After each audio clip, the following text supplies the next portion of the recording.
All right, question number 5. So how do you factor 3x squared plus 5x plus 2? So I covered this question pretty extensively in the past, and I used the cross multiplication method, and I'll go through it again. So when they when they ask us to factor 3x squared plus 5x plus 2, so let's say that we have our standard form of our quadratic function here. So it's ax squared plus bx plus c, right? When they want us to factor it, right? So if they want us to factor, let me use a different color line here.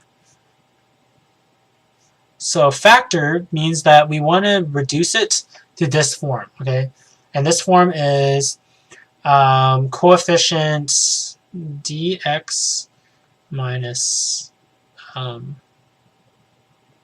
it could be plus or minus e times f x plus or minus g, where d, e, f, g are all coefficients, okay? And so there's a rule about these coefficients, okay? And the rule is that A, B, and C equal a certain combination of these coefficients, okay? So A equals, or A is equals to D times F.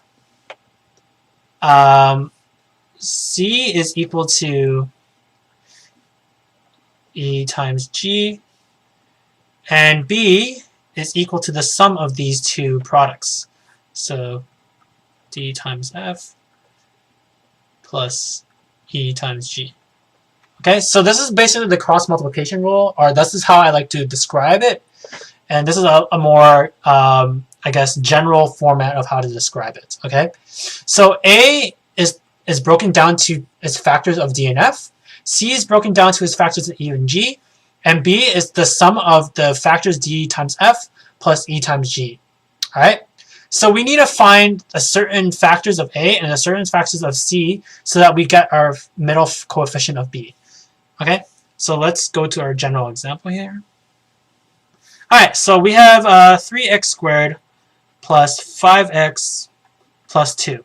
Okay. So let's think about the factors of 3x squared, right? Obviously, there's an x. So to make positive 3, we could either have negative 3 times negative 1 or 3 times 1, right? So if we were to break this down, we have two different pairs, right?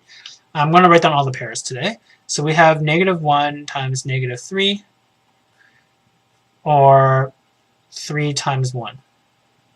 Okay, so let's think about the factors for 2. So the same way, we can have the negative pair, which is negative 1 times negative 2, or 2 times 1, right? So we need to pick a certain combination of these 4 factors, or pairs of factors, to get our middle coefficient, okay? So let's test out negative 1 and negative 3, and 2 and 1, okay? Let's test this out. So let's write out here, test. So we have negative 1 and negative 3 as our first pair, and we have 2 and 1 as our second pair. Okay? So where cross multiplication comes in is we're going to cross multiply and add these together. So we're going to have negative 6 here plus negative 1, which is negative 7. So that's a no-go, right? We see here that that doesn't equal the middle coefficient. So another thing we can do is we can switch up the order of these pairs. So let's say test number 2. We're going to switch up negative 3 and negative 1 and 2 and 1. Okay, so we're going to cross multiply these. So we have negative 3 and plus negative 2, which equals to negative 5. We're very close, right? It's a negative number, but it's the right magnitude, right? It's the right number, but it's just negative, right?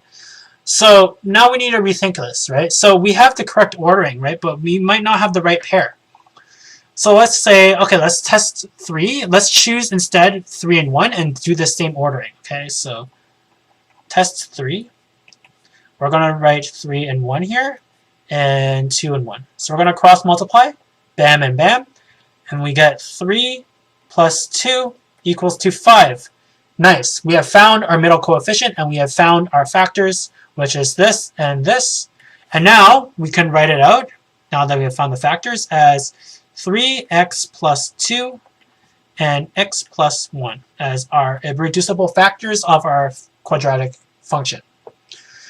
So it took me 3 tests to do this, but as you guys keep doing practice and you guys continue to remember your factors and how to order them, you guys can do this in a breeze, and once you see this, you can say, oh, 3 and 1, 2 and 1, okay, those are the factors, and we write out the factors. So it just takes a lot of practice to get used to and mastering the cross multiplication method. But that's how you factor, and this is what the junior tutor did.